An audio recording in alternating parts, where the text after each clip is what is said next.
அல்லாஹ்வுடைய திருத்தூதராக நியமிக்கப்படுவதிலிருந்து 63வது வயது வரை மரணிக்கின்ற வரை உள்ள 23 ஆண்டு கால வாழ்க்கையை நாம் அறிந்து கொள்ள இருக்கிறோம். முதலாக பெருமானார் ஸல்லல்லாஹு அலைஹி வஸல்லம் அவர்கள் நபியாக இறை தூதராக 40வது வயதில்தான் இறைவனால் நியமிக்கப்பட்டார்கள் என்பதற்கு ஏராளமான சான்றுகள் உள்ளன. ஹதீஸ்கள்ல, சஹீஹுல் புகாரியில, முஸ்லிம்ல, இன்னும் பல நூல்களில் இடம்பெற்றிருக்கிற செய்தி பிரகாரம் பெருமானார் ஸல்லல்லாஹு அலைஹி வஸல்லம் அவர்கள் 40வது வயதில் தான் அல்லாஹ்வுடைய தூதராக நியமிக்கப்படுகிறார்கள். அப்பதான் அவங்களுக்கு இறை செய்தி, வஹி என்ற இறை செய்தி வருகிறது. இந்த 40வது வயதில் தான் இறை தூதராக நியமிக்கப்பட்டார்கள் என்றால் அதை நீங்க எப்படி புரிந்து கொள்ளக்கூடாது? அப்படி துல்லியமா கரெக்டா சொல்லி வச்ச மாதிரி 40வது வருஷம் என்று புரிந்து கொள்ளக்கூடாது. ஏறத்தாழ 40 வயது என்றுதான் புரிந்து கொள்ள வேண்டும். ஏன் அப்படி புரிந்து கொள்ள வேண்டும் என்றால், பெருமானார் ஸல்லல்லாஹு அலைஹி வஸல்லம் அவர்கள் ரபியுல் அவ்வல் மாதம் பிறந்திருக்கிறார்கள். அதை நம்ம ஏற்கனவே உங்களுக்கு சொல்லி இருக்கிறோம். தேதி என்னவா இருந்தாலும் சரி, பிறந்த மாதம் ரபியுல் அவ்வல் தான். அது இப்ப 9 இருக்கலாம், 18 இருக்கலாம், பல அறிவிப்புகள் இருக்குன்னு சொல்லிட்டோம். ஆனா கண்டிப்பா ரபியுல் அவ்வல்ல தான் அவங்க பிறந்திருக்கிறாங்க. அப்ப ரபியுல் அவ்வல்ல பிறந்தவங்களுக்கு கரெக்டா 40 வயசுன்னு சொல்றதா இருந்தா 40வது வயதுல வரக்கூடிய ரபியுல் அவ்வல் அப்பதானே 40 வயசு ஆகும். ஒருவர் ஜனவரியில பிறந்தாருன்னா அவருக்கு 40 வருஷத்துக்கு பிறகு ஒரு ஜனவரி வந்தா 40 வயசு ஆகும். பிப்ரவரி வந்தா 40 தாண்டி போயிடும். மார்ச் வந்தா 2 மாசம் கூடி போயிடும். இப்ப நபிகள் நாயகம் ஸல்லல்லாஹு அலைஹி வஸல்லம் அவர்கள் 40 வயதிலே நபியாக ஆனார்கள் என்றால் ரபியுல் அவ்வல்ல நபி ஆனார்கள் நீங்க புரிஞ்சுக்க கூடாது. 40 வயசுல நபி ஆனார்கள் நிறைய ஹதீஸ்கள் இருக்குது. அதை எப்படி புரிஞ்சுக்க கூடாது? பிறந்தது ரபியுல் அவ்வல், ஒவ்வொரு ரபியுல் அவ்வலா கூட்டிட்டு வரணும். 40வது வருஷத்தினுடைய ரபியுல் அவ்வல், ரபியுல் அவ்வல் மாசத்துல அவங்க நபி ஆயிட்டாங்க என்று நீங்கள் புரிந்து கொள்ளக்கூடாது. ஏன் புரிந்து கொள்ளக்கூடாதுன்னு நம்ம சொல்றோம்னா, அல்லாஹ் திருமறை குர்ஆன்ல சொல்றான், ஷஹ்ரு ரமலான் அல்லதி உன்சில பிஹில் குர்ஆன். இந்த திருமறை குர்ஆன் அருள துவங்கியது இந்த ரமலான் மாதத்தில் என்று அல்லாஹ் சொல்கிறான். அப்பதான் நபி ஆகுறாங்கன்னு அர்த்தம். அதான் ரமலான் மாதம் இந்த சிறப்புக்குரிய மாதம் நம்ம சொல்றோமே, இந்த சிறப்புக்குரிய மாதம் என்ற அந்தஸ்து அதுக்கு கிடைத்ததுக்கு என்ன காரணம்? இந்த மாதத்தில் தான் முதல்ல வஹீன்னு ஒன்று இறங்குது. இந்த மாதத்தில் தான் இறைவனுடைய செய்தி பெருமானார் ஸல்லல்லாஹு அலைஹி வஸல்லம் அவங்களுக்கு கிடைக்குது. இந்த மாதத்தில் தான் அவங்க அல்லாஹ்வுடைய தூதர் ஆகுறாங்க. அப்ப ரமலானில் தான் இந்த வஹி இறங்கி இருக்கு. ஃபர்ஸ்ட் இன்னா அன்ஸல்நாஹு ஃபீ லைலத்துல் கத்ர், லைலத்துல் கத்ரிலே இந்த குர்ஆனை நாம் இறக்கினோம் அல்லாஹ் சொல்லி காட்டுறான். குர்ஆன் மொத்தமா இறக்கப்படல, கொஞ்சம் கொஞ்சமா காலத்துக்கு தகுந்த மாதிரி தான் குர்ஆன் அருளப்பட்டிருக்கு. அதுல ரமலான் மாசத்திலையும் லைலத்துல் கத்ர்ல பிந்தின 10ல அப்ப ரசூல் ஸல்லல்லாஹு அலைஹி வஸல்லம் வஹி வந்திருக்குன்னா ரபியுல் அவ்வல்ல இருந்து ரபியுல் அவ்வல் 40, அப்புறம் ரபியுல் ஆகிர், ஜமாதுல் அவ்வல், ஜமாதுல் ஆகிர், ரஜப், ஷாபான், ரமலான் 6 மாதம். 40 வயசுன்னு சொல்றாங்க. 40 வயசுங்கிறத இந்த அறையை யாரும் சொல்ல மாட்டாங்க. உங்க வயசு என்னன்னு கேட்டா வயசுல மாத்திரம் ரவுண்ட் பண்ணி தான் நம்ம சொல்லுவோம். உங்க வயசு என்ன? 40, 43.25 வயசு யாராவது சொல்லிருக்கீங்களா? 43 வயசு ஒரு 3 மாசம் ஆயிட்டா கூட 43 சொல்லுவோம் இல்லையா? அது வர்ற வரைக்கும் 11 மாசம் வர்ற வரைக்கும் அந்த வயசை கூட்ட மாட்டோம். நம்ம 43 சொல்லிட்டே இருப்போம். 11 மாசம் வர்ற வரைக்கும் கூட 43 தான் சொல்லுவோம். எப்ப 44மோ அதே மாசம் வந்தா தான் 44 சொல்லுவோம். வயதுகளை சொல்லும் பொழுது ரவுண்டா தான் சொல்ற வழக்கம் இருக்குது. எல்லாத்தையுமே குசுர சொல்ல மாட்டோம். எல்லா மொழி பேசக்கூடியவர்கள்ட்டையும் அன்றைக்கும் சரி இன்றைக்கும் சரி ரவுண்டா தான் சொல்லுவாங்களே தவிர என்ன செய்ய மாட்டாங்க, குசுரா சொல்ல மாட்டாங்க. அப்ப ரசூல் ஸல்லல்லாஹு அலைஹி வஸல்லத்துக்கு 40வது வயசுல நபி ஆனாங்கன்னா 40 முடிஞ்சு அந்த 40 சொச்சம் நடக்குதுல, 40 அந்த அறையில 40 தான் சேரும். 40 அறையில ரசூல் ஸல்லல்லாஹு அலைஹி வஸல்லம் நபி ஆகுறாங்க ரமலான் மாசம். இது நீங்க என்ன ரபியுல் அவ்வல்ல நபி ஆனான்னு யாரும் வழங்கிக்க கூடாது. 40 வயசுல நபி ஆனார்கள் என்றால் ரபியுல் அவ்வல்ல பிறந்தாங்க. ரபியுல் அவ்வல்ல பிறந்தவர்களுக்கு ரபியுல் அவ்வல்ல தான் வயசு வரும், 40 வயசு வரும் என்று புரிந்து கொள்ளக்கூடாது. அப்ப ரமலான் மாசத்தில் தான் ரசூல் ஸல்லல்லாஹு அலைஹி வஸல்லம் நபியாகுறாங்க. இதுல இருந்து ஒரு பாடத்தை நீங்க தெரிஞ்சுக்கணும். நம்மளுக்கு என்ன பண்றாங்க தெரியுமா? ரசூல் ஸல்லல்லாஹு அலைஹி வஸல்லம் 40 வயசுல நபி ஆனாங்கன்ற உடனே 40க்கு ஒரு மகிமை இருக்குது, எல்லாமே 40 அப்படின்னு சொல்லிட்டு 40 ஏத்து சொல்லுவாங்க. அப்படி ஒரு புனிதம் கொடுக்க கூடாதுங்கிறதா கூட அல்ல 6 மாதம் தள்ளி இருக்கலாம். 40 வயசு ரவுண்ட் ஆனவுடனே ரபியுல் வந்துருச்சு, பக்குவம் அடைஞ்சிட்டாங்க, நபியாக்கள் அல்ல. 40 வயசுலாம் முடிஞ்சு அப்புறம் ஒரு 6 மாசம் ஆகும்போது அவங்க நபியாகிறாங்க. இவங்க இதை வச்சுக்கிட்டு இருந்த அந்த கரெக்டான கணக்கு தெரியாம என்ன செய்யறது, 40 நாள் ஒரு சில்லா, 40 நாள் ஒரு மண்டலம், 40 நாளைக்கு ஒரு இது, 40 நாள் என்பதே ஒரு பக்குவத்தை கொடுக்கக்கூடியது. அதெல்லாம் ஒண்ணும் கிடையாது. 40 வயசுல நபியாக்கிருக்கான், அவ்வளவுதான். 40 வயசுல ஆக்கணுங்கிற அல்லாவுக்கு ஒண்ணு கட்டாயம் ஒண்ணும் கிடையாது. குழந்தையில நபி ஆகியிருக்கான் அல்ல. சில பேரை குழந்தையா இருக்கும்போது ஈசா அலைஹிஸ்ஸலாத்தை பத்தி சொல்லும் பொழுது கால இன்னி அப்துல்லா குர்ஆன்ல இருக்குது, நான் அல்லாஹ்வுடைய அடிமை, ஆத்தானியல் கிதாப், அல்லாஹ் எனக்கு வேதத்தை தந்திருக்கிறான், வஜாலனி நபியா, இதை நபியாக ஆக்கியிருக்கிறான்னு குழந்தை ஈசா அலைஹிஸ்ஸலாம் சொல்றாங்க. குழந்தையா இருந்த ஈசா அலைஹிஸ்ஸலாம் சொல்றாங்க. நபியாக்குறதுக்கு என்னமோ 40 வயசு கம்பல்சரியான வயசு அப்படிங்கிறவனு கிடையாது. அல்லாஹ் தேவைக்கு தகுந்த மாதிரி 25 வயசுலையும் சிலர் நபி ஆக்குவான், சிலர் 30லயும் ஆக்குவான், சிலர் குழந்தையிலையும் ஆக்குவான், சிலர் 40லயும் ஆக்குவான், சிலர் 50-60லயும் ஆக்கியிருப்பான். நம்ம கிடைக்காம இருக்கலாம். அப்ப 40 என்பதுதான் நபி ஆக்குறதுக்குள்ள ஒரு பொதுவான வயசுன்னு யாரும் புரிஞ்சுக்கிற கூடாது. 40 வயசு நபி ஆகிற வயசு அப்படிலாம் ஒண்ணும் கிடையாது. அதை புரிஞ்சுக்கிறதுக்காகத்தான் இந்த குறிப்பை நான் உங்களுக்கு சொல்றேன். அப்ப ரசூல் ஸல்லல்லாஹு அலைஹி வஸல்லம் அவர்களுக்கு 40 வயது முடிந்து ஒரு 6 மாதம் நிறைவடையும் பொழுது ரமலான் மாதத்தில் அவங்க அல்லாஹ்வுடைய தூதராக நியமிக்கப்படுறாங்க. எப்படி தூதரா நியமிக்கப்படுறாங்க? தூதரா நியமிக்கப்படுறா அது அந்த சம்பவம் எப்படி? அது எல்லா ஹதீஸ் நூல்கள்லையும், புகாரியில, முஸ்லிம்ல, இன்னும் ஹதீஸ் நூல்கள் என்னென்னலாம் இருக்குதோ எல்லா ஹதீஸ் நூல்கள்லையும் நான் சொல்லக்கூடிய இந்த சம்பவம் இடம்பெற்றிருக்குது.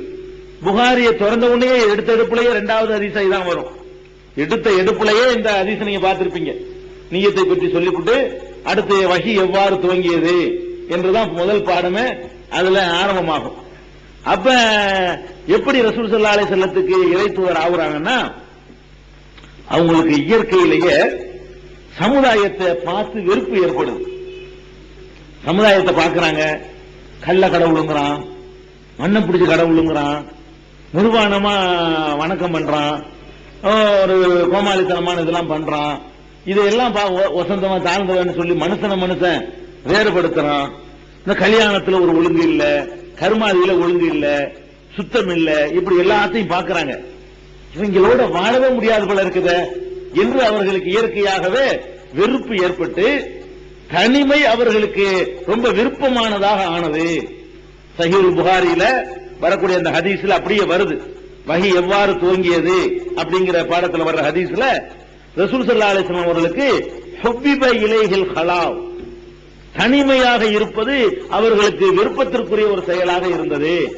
அதாவது மக்களோட இருக்கக்கூடாது, நீங்களோட வாழ்ந்தால சரிப்பட்டு வராதுன்னு சொல்லி இப்படியே தனித்து இருக்கணும்னு அவங்களுக்கு ஒரு ஆசை ஏற்படுது. இறைவனால் அப்படி என்ன செய்யப்படுது, உண்டாக்கப்படுது. அவங்களாவா செய்யறாங்க, அல்லாஹ்வா என்ன செய்யறாங்க, தனியா போயிருங்கிற மாதிரி ஒரு எண்ணத்தை உண்டாக்கிடுறான். உண்டாக்கணும்னு என்ன செய்வாங்க, அந்த மக்காவுக்கு பக்கத்துல ஹிரா என்று ஒரு மலை இருக்குது, ஒரு பெரிய மலை. அந்த மலையில ஒரு குகை இருக்குது.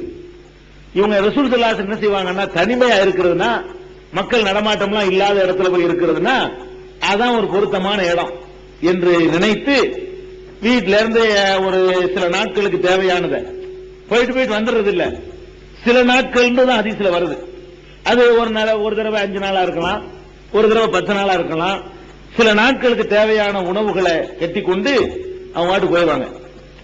மனைவிட்ட சொல்லிட்டு, நான் தனியா இருந்துட்டு வரேன், எனக்கு நிம்மதி இல்ல, நான் தனிமையில் இருக்க போறேன் அப்படின்னு சொல்லி அந்த ஹிரா மலையில உள்ள குகைக்கு 40வது வயது நிறைவடைந்த பிறகு பெருமானார் ஸல்லல்லாஹு அலைஹி வஸல்லம் அங்க போயிடுவாங்க. போய் அங்கேயே தனிமையா இருப்பாங்க. தனிமையா இருந்தா ஒண்ணு நடக்கலாம் செய்யாது, தனிமையா இருப்பாங்க, அவ்வளவுதான். அந்த சாப்பாடு முடிஞ்சவனும் மறுபடியும் வருவாங்க. ஒரு 10 நாள் சாப்பாடு. 10 நாள் சாப்பாடுலாம் எப்படி கட்ட முடியும்னு கேட்கக்கூடாது. நம்ம சோறு தான் கட்ட முடியாது, ரொட்டினா கட்டலாம். காஞ்ச ரொட்டி, சுக்கா ரொட்டி இருக்குது, அதை கட்டிக்கிட்டு போயிட்டா அது 10 நாள் 15 நாளைக்கு எவ்வளவு நாளைக்கு வச்சுக்கலாம். சுக்கா ரொட்டி எண்ணெயில போட்டு பொரிக்கிற ரொட்டி இல்ல, வெறுமனே இந்த தந்தூர் ரொட்டி மாதிரி உள்ளது, அது எத்தனை நாளைக்கு தான் தாக்கு பிடிக்கும். அந்த மாதிரி கொஞ்சம் ரொட்டியை சுட்டுக்கிட்டு, அது அந்த நாட்டு உணவு. எடுத்துக்கொண்டு ஒரு வாரம் 10 நாள் 5 நாள் 6 நாள் போய் இருப்பாங்க. உணவு முடிஞ்சிச்சா திரும்ப வந்துருவாங்க. வந்து ஒரு நாள் 2 நாள் அப்படி இருப்பாங்க. இல்ல நான் மறுபடியும் போறேன், இன்னும் கொஞ்சம் ரொட்டி குட்டி தயார் பண்ணித்தாங்க, மறுபடியும் போயிடுவாங்க. இப்படியே சில நாட்கள் கழியுது. எவ்வளவு நாட்கள் குறிப்பு வரல, இது ஒரு வழக்கமாக உங்களுக்கு இருந்திருக்குது. பெருமானார் ஸல்லல்லாஹு அலைஹி வஸல்லம் அவர்களுக்கு இப்படியே வந்து தனிமையா இருக்கணுங்கிறதுக்காக வேண்டி மலையில உள்ள குகையில போய் இருந்திருக்கிறாங்க. இந்த குகையில இருந்ததுல இருந்தே வந்து இந்த பேய் பிசாசெல்லாம் கிடையாது, நமக்கு அதையும் விளங்கிக்கணும். அதான் இறை தூதர் ஆகுறதுக்கு முன்னாடியே ஒரு குகையில போய் இருட்டுல யாரும் இல்லாத இடத்துல மலை அடிவாரத்துல மனிதன் குடியிருக்காத இடத்துல போய் இப்படி 10 நாள் 15 நாள் இருந்திருக்கிறாங்கன்னா உங்களுக்கு இருக்க முடியுமா? அல்லாஹ்வுடைய தூதர் இருந்து காட்டிருக்காங்கல்ல. இதெல்லாம் பிராடுன்னு நமக்கு எடுத்தெடுப்புலயே கரெக்டான ஒரு பாடம் இருக்குங்க. இதெல்லாம் நம்ப கூடாதுங்கிறதுக்கு ஒரு பாடம். பயப்படல ரசூலா இருந்த பயப்படலன்னா பரவாயில்ல, ரசூல் ஆகுறதுக்கு முன்னாடியே பயப்படல. ரசூல் ஆகுறதுக்கு முன்னாடியே அதை பத்தி அவங்க பயப்படல. அவங்க வாட்டு 10 நாள் 15 நாள் போய் தனியா இருந்துட்டு சாப்பாடு முடிஞ்சோன்னு வந்து மறுபடியும் போய் இப்படி செஞ்சுட்டு இருந்திருக்கிறாங்க. இந்த செய்தி வந்து ஹுபிப இலையில் கலாவு என்பது சஹீஹுல் புகாரியில இடம்பெற்றிருக்குது. அதுல வந்து ஆயிஷா நாயகி சொல்லும் போது அந்த ஹதீஸ்ல எப்படி வருதுன்னா, யத்தஹன்னசு ஃபீஹி ரவாத்தில் அததி, அதாவது பல எண்ணிக்கை கூறிய இரவுகள், அதாவது எண்ண முடியாத இரவுகள்லாம் அப்படி வணக்கத்தில் ஈடுபட்டுருவாங்களாம். அதாவது 10-15 நிமிஷம் காலைல போய் சாயந்தரம் வர்றது இல்ல. அந்த ஹதீஸுடைய வாசகத்தில் என்ன வழங்குதுன்னா, என்ற அளவுக்கு உள்ளது. அது சில நாட்கள் 10 நாள் 15 நாள் இப்படி பல இரவுகள் போய் அங்கேயே தனியாக இருந்து அவங்க வணங்குவாங்க. இப்படி தாப்புதுன்னா இறைவனை தியானிக்கிறது. கடவுள் ஒருத்தன் இருக்காங்க எல்லாருக்கும் தெரிஞ்சதானே, அந்த சமுதாயத்துக்கு தெரியுமே. ரசூல் ஸல்லல்லாஹு எதிர்த்த சமுதாயத்துக்கு கடவுளை பற்றி தெரியும். இணை வச்சுக்கிட்டு இருந்தாங்க தவிர அல்லாஹ் இல்லைன்னு யாரும் சொல்லிட்டு இருக்கல. இப்ப என்ன கடவுளை இந்த மாதிரி இருக்குது, இது நான் எதை ஏத்துக்கிறது, இப்படி நடக்கிறாங்களே எது உண்மையானதா இருக்கும், இப்படின்னு ஒரு தியானத்திலையும் சிந்தனையிலையும் ஆழ்ந்து போய் இருக்கிறது. இது 40 வயசுக்கு பிறகு நடக்கக்கூடிய சம்பவங்கள். அதுக்கு பிறகு ஆயிஷா நாயகி சொல்றாங்க, பெருமானார் ஸல்லல்லாஹு அலைஹி வஸல்லம் அவர்களுக்கு வந்து அந்த இப்படியே தவம் இருந்து, தவம்னு சொல்லலாம், இத தியானம்னு சொல்லலாம், வணக்கம்னு சொல்லலாம், என்ன மாதிரி செஞ்சாங்க நமக்கு தேவையில்லை. ஏன்னா நம்ம இப்ப என்ன மாதிரி செய்யணும்னு சட்டம் வேற வந்துருச்சு. அதே தொழுகை நோம்பு ஒண்ணும் வராத காலத்துல அவங்களுக்கு எப்படி தோணுச்சு அப்படிலாம் கடவுளை வணங்கியிருப்பாங்க. இப்படித்தான் தொழுகணும், இப்படித்தான் நோம்பு வைக்கணும்னு சட்டம் வராத காலத்துல, நபி ஆகாத காலத்துல எப்படி வணங்கினா நல்லதுன்னு மனசுல படிச்சு அப்படிலாம் செஞ்சிருப்பாங்க. அதனால நமக்கு சட்டம் கிடையாது. நமக்கு இப்படிதான் வணங்கணும்னு நமக்கு வேற ஒரு வழிமுறை நமக்கு வந்துருச்சு. அதனால அது நமக்கு அதை அலச வேண்டிய அவசியம் இல்ல. கடவுளை வணங்கிட்டு இருந்திருக்கிறாங்க. வணங்கிட்டு இருக்கிற நேரத்தில் அப்ப கடவுள் தேர்ந்த இறைவனுடைய தொடர்பு ஃபர்ஸ்ட் உங்களுக்கு எப்படி ஏற்படுதுன்னா, உடனே வகி வந்துடல. அவர்கள் ரசூல் ஸல்லல்லாஹு அலைஹி வஸல்லம் வந்த வகி எப்படி இருந்தது என்றால், ஆரம்ப கட்டத்தில் ஒரு நல்ல கனவுகள், பலிக்கின்ற கனவுகள், உண்மையான கனவுகள் தான் பெருமானார் ஸல்லல்லாஹு அலைஹி வஸல்லம் அவர்களுக்கு முதல்ல வகி என்ற அடிப்படையில் வர துவங்கியது. அதையும் சொல்றாங்க. அது எந்த மாதிரியான மெய்யான கனவுன்னா, இரவிலே கண்டார்களேயானால் அதிகாலை வைகரை பொழுதை போல பளிச்சென்று உடனே அது நாளைக்கு நடந்துடும். இன்னைக்கு ஒரு கனவை பார்ப்பாங்க, கனவுல பார்த்த மாதிரி காலையில் நடந்துடும். அப்ப இந்த கனவுல இருந்து சைத்தானுடைய ஊசலாட்டம் இல்லாம நடக்கக்கூடிய உண்மையான செய்திகளை வந்து கனவு வழியாக போட்டு முதல்ல அவங்களை அல்லாஹ் பக்குவப்படுத்துறான். ரசூல் ஸல்லல்லாஹு அலைஹி வஸல்லம் அவங்களை அல்லாஹ் எப்படி பக்குவப்படுத்துறான்னா, உடனே வகியை கொடுக்கல. தவம் இருந்து கொண்டிருக்கிற நேரத்தில் அப்படி தூங்கிடுவாங்க, முடிச்சுட்டு இருக்க முடியாது மனசன் தானே. அப்ப ரசூல் ஸல்லல்லாஹு அலைஹி வஸல்லம் அவர்களுக்கு வந்து அப்படியே வருது, அவ்வளுமா புதிய பிஹி ரசூலுல்லாஹி ஸல்லல்லாஹு அலைஹி வஸல்லம் மினல் வஹ்யி அர்-ருயா ஸாலிஹா ஃபின் நௌமி, உறக்கத்திலே காணக்கூடிய நல்ல கனவுகள் தான் பெருமானார் ஸல்லல்லாஹு அலைஹி வஸல்லம் அவர்களுக்கு வந்த முதலாவது வஹி, முதல் செய்தி, இறை செய்தி. இப்படித்தான் வந்துச்சு. அது செய்யலாம் இது செய்யலாம் அப்படின்னு சில கருத்துக்கள் பூராவுமே கனவுல தான் வரும். வந்துச்சுன்னு சொன்னா அது சொல்றாங்க, லாயரா ருயன் இல்லா ஜாத்து மிஸ்ல ஃபலகி சுப்ஹி, எந்த கனவை அவர்கள் கண்டாலும் அதிகாலை வைகரை வெளிச்சத்தை போல, காலை வெளிச்சத்தை போல நிறைவேறும். இப்படியான கனவுகள் கொஞ்ச நாள் வந்துட்டே இருக்குது. உடனே 40 சட்டுப்புட்டு எல்லாம் எதுவுமே செய்யல. அல்லாஹ் அப்படி செய்யவும் மாட்டான். அல்லாஹ்வுடைய தன்மையை பற்றி ரசூல் ஸல்லல்லாஹு அலைஹி வஸல்லம் சொல்லும் பொழுது, அல் அஜலத்து மின ஷைத்தான், அவசரப்படுவது ஷைத்தான் வேலை, வத்த அன்னி மினர் ரஹ்மான், நிதானம் காட்டுவது ரஹ்மானுடைய வேலை, ரஹ்மானுடைய வேலைன்றாங்க. அதனால சட்டப்பூட்டலாம் ஒன்றும் வரல. ரசூல் ஸல்லல்லாஹு அலைஹி வஸல்லம் வஹியை கொடுக்கறதுக்கு முன்னாடி தனிமையா இருக்கணுங்கிற மாதிரி ஒண்ணும், தனியா இருந்து இப்படி கடவுளை பத்தி என்னதான் சரிங்கிற ஒரு சிந்தனையை அப்படி உண்டாக்கிறது. அப்புறம் கனவுகள் இப்படி எல்லாம் வர ஆரம்பிச்சு. இப்படி வர ஆரம்பித்து இருக்கும் பொழுதுதான் வர்றாங்க. ஒரு நாள் அந்த ஹிரா குகையில, காரனா குகை, கார ஹிரானா ஹிரா குகை, ஹிரா மலையில உள்ள குகையில இருந்து கொண்டிருக்கும் பொழுது ஒரு வானவர் வருகிறார். அந்த ஹதீஸ்ல வருது, ரசூல் ஸல்லல்லாஹு அலைஹி வஸல்லம் மூலமாக கேட்டு ஆயிஷா நாயகி அறிவிக்கிற ஹதீஸ். அப்ப அந்த வானவர் ஒருத்தர் வர்றார், மலக்கு வருகிறார். மலக்கு வந்து என்ன செய்யறாரு? படிப்பீராக இருக்கிறார், ஓது ஃபர்ஸ்ட். இப்படி கொஞ்ச நாள் கழிச்ச பிறகு திடீர்னு ஒரு மலக்கு வர்றாரு, வந்தா ஓதுங்கிறார். ஓதுன்னா என்னத்த ஓத? ஓதுன்னு திடீர்னு சொன்னா என்னத்துக்கு ஓத முடியும்? இக்ரான்னு சொன்ன உடனே ரசூல் ஸல்லல்லாஹு அலைஹி வஸல்லம் சொல்றாங்க, மா அன பிகாரியின், நான் எதையும் ஓதுறவன் இல்ல, எதையும் படிச்சவன் இல்ல. எதையாவது ஓதி படிச்சு இருந்தா தான் அதை ஓதியோ படிச்சோ காட்ட முடியும். திடீர்னு வந்து படினா என்னத்தை படிக்க? ரசூல் ஸல்லல்லாஹு அலைஹி வஸல்லத்துக்கு எழுதவும் தெரியாது, படிக்கவும் தெரியாது. அவங்கள்ட்ட வந்துகிட்டு ஓது படின்னு சொன்னா ஒன்னையும் படிக்கவும் தெரியாது, ஓதவும் தெரியாது. அத ரசூல் ஸல்லல்லாஹு அலைஹி வஸல்லம் என்ன செய்யறாங்க? மா அன பிகாரியின், எனக்கு ஓத தெரியாது, ஓதலாம் தெரியாது அப்படிங்கிறாங்க. சொன்ன உடனே அந்த வந்த வானவர் இருக்கார்ல, இதெல்லாம் ரசூல் ஸல்லல்லாஹு அலைஹி வஸல்லம் அவங்க வாயால சொல்றது, வேற ஒரு ஆள் சொன்னது இல்ல, ரசூல் ஸல்லல்லாஹு அலைஹி வஸல்லமே சொன்னது. ஃபஅகதனி, அதுதான் என்னைன்னு சொல்றாங்க. என்னை அவர் பிடித்தார். இந்த வானவர் வந்து ஓத தெரியாதுன்ற உடனே என்னை பிடித்தார். ஃபகத்தனி, இருக அப்படியே என்னை கட்டி பிடித்தார். என்னை பிடிச்சு இறுக்கம் அணிஞ்சாரு, அப்படியே கட்டி பிடித்தார். இந்த கட்டி பிடித்தார் என்பது எந்த அளவுக்கு கட்டி பிடித்தார் என்றால், அது சொல்றாங்க, நம்ம ஒருத்தர் சந்திக்கும் போது மானக்கா செய்யுமா, இப்படி சந்தோஷமா, அப்படியா? இல்ல, விழா எலும்பு ஒடிஞ்சு போற அளவுக்கு நிற்கிறார் அவர். அப்படி சொல்றாங்க ரசூல் ஸல்லல்லாஹு அலைஹி வஸல்லம்.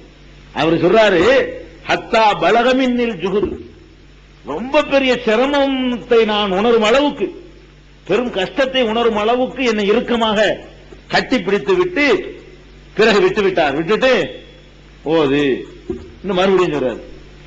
அவங்க ரசூல் ஸல்லல்லாஹு அலைஹி வஸல்லம் சொல்றாங்க, நான் என்னத்தை ஓதுறது, எனக்கு ஒண்ணு தெரியாது சொல்றாங்க. இரண்டாவது தடவை இதே மாதிரியாக அந்த வானவர் வந்து கட்டிக்கிறாரு. அப்புறம் இதே மாதிரி சிரமத்தை எல்லாம் கொடுத்த பிறகு ஓதுனோம்னா, இல்ல எனக்கு தெரியாது, ஒண்ணு எனக்கு தெரியாது, என்ன என்னத்தை ஓத சொல்றீங்க, என்னத்தை போதிக்க சொல்றீங்க, என்னத்தை படிக்க சொல்றீங்க, ஒண்ணுமே எனக்கு தெரியாது. இந்த 3 முறை பெருமானார் ஸல்லல்லாஹு அலைஹி வஸல்லம் சொன்ன உடனே அப்புறம் அவர் என்ன சொல்றாருன்னா, சரி இப்ப நானே சொல்றது சொல்லு, நானே ஓதிடுறேன். இக்ரா பிஸ்மி ரப்பிக்கல் லதீ ஹலக், ஹலக்கல் இன்சான மின் அலக், இக்ரா ரப்புக்கல் அக்ரமுல் லதீ அல்லம பில் கலம் அப்படிங்கறது வரைக்கும் ஓதி காட்டுறார். அவரே ஓதுறார். என்ன இதுக்கு பொருள் என்ன? முதல்ல வந்த வஹி இதுதான். குர்ஆன்ல முதல் அல்ஹம்து இருக்கும், அப்புறம் அலிஃப் லாம் மீம் இருக்கும். இது வந்து 30வது ஜுஸுல வரும் இக்ரா என்பது. ஆனா முதல்ல ரசூல் ஸல்லல்லாஹு அலைஹி வஸல்லத்துக்கு வந்து அருளப்பட்டது இதுதான் ஃபர்ஸ்ட்.